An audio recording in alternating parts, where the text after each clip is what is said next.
काय सांगाल शेतकरी सन्मान सोहळा तुम्ही ठेवता गेले 11 वर्ष झाला हा सोहळा काय नेमकं साध्य करायचं आहे सोहळ्यामार्फत आणि या सोहळ्यासाठी काय नियोजन होतं? आमचा विजय कृषीचा शेतकरी डाळिंबामध्ये अतिशय कष्ट करून उत्पादन मिळवत असतो, चांगल्या प्रकारचं उत्पादन मिळवतो, पैसे मिळवतो. तर या सन्मान सोहळ्यामध्ये ज्याचे कमी झाडामध्ये ज्यादा पैसे होतात अशा शेतकऱ्यांना आम्ही या कार्यक्रमामध्ये सन्मानित करतो.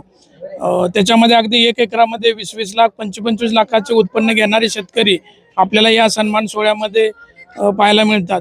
त्यांचं अनुकरण करून इतर शेतकऱ्यांनाही प्रेरणा मिळावी या उद्देशानं आम्ही गेली 11 वर्ष झालं हा सन्मान सोहळा आयोजित करत आहोत. काय स्वरूप होतं सोहळ्याचं? किती लोकांना तुम्ही पुरस्कार जाहीर केले? यावर्षी आम्ही 2 गटामध्ये शेतकऱ्यांचा सन्मान करतो, लहान गट आणि मोठा गट. तर मोठ्या गटामध्ये जे कोट्यधीश शेतकरी आहेत, डाळिंबामधून जे करोडोंचं उत्पादन घेतले अशा 10 शेतकऱ्यांचा आम्ही सत्कार करतो.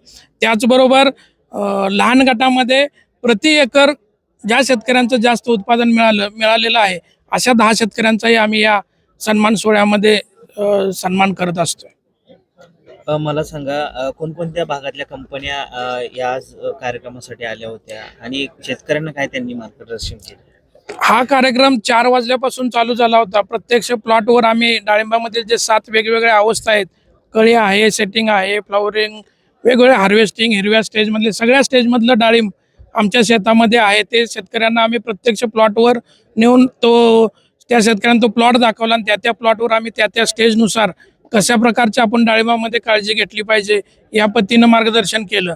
त्यानंतर सन्मान सोहळ्याच्या कार्यक्रमामध्ये आम्ही शेतकऱ्यांचा सत्कार केला.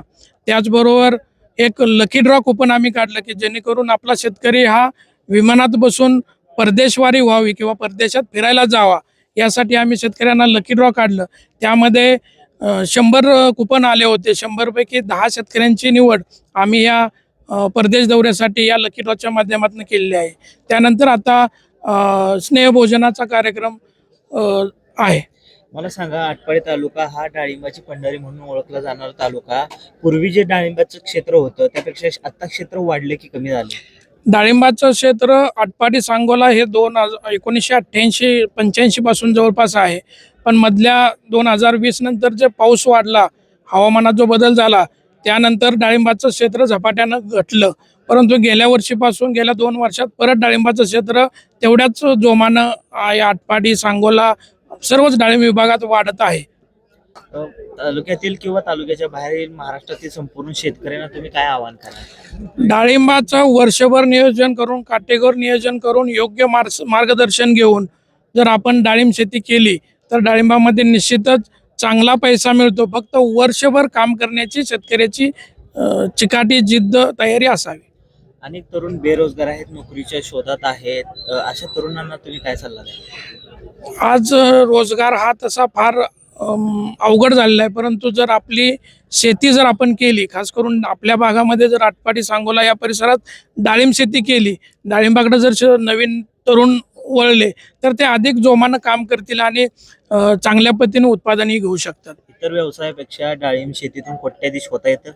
हे आज आपण पाहिलंय ना, आज जवळपास 8 शेतकरी या ठिकाणी अगदी 2 कोटी, 2.25 कोटी, 1.5 कोटी म्हणजे 1 कोटीपेक्षा जास्त उत्पन्न घेणारी आपल्याला या ठिकाणी आजच्या सन्मानामध्ये पाहायला मिळाले आहेत.